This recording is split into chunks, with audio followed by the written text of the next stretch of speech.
hate. Release all the hate that you have stored within the consciousness of your body to be absorbed into the orange-colored liquid. Release it now.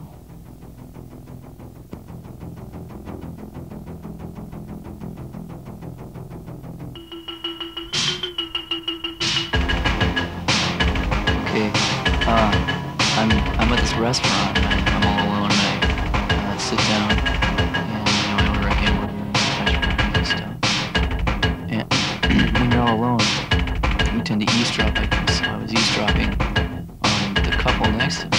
It was an older woman and an even older man. Not what is he? She was probably about 45. He's probably in his 50s.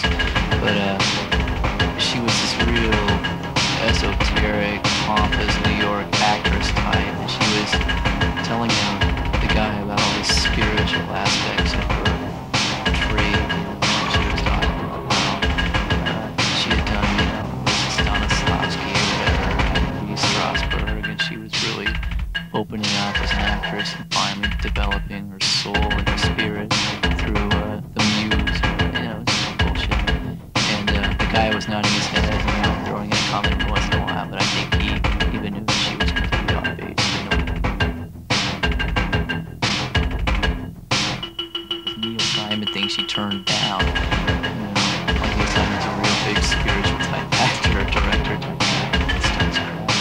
But anyway, she's going on all about this, and her food comes, and she had gotten a hamburger too. And as she's sitting here telling this guy about all these really deep, meaningful subjects, she gets the Hans ketchup bottle and turns it upside down to pour in her hamburger, and it won't come out.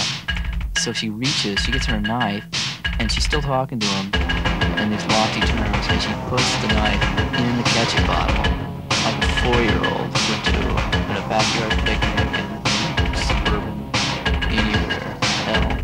And she pulls the knife out, and there's ketchup all over the knife. She spreads the ketchup on her hamburger while she's talking to the guy. And then she picks the knife up and licks the ketchup off of the knife. It was disgusting and beautiful all at the same time.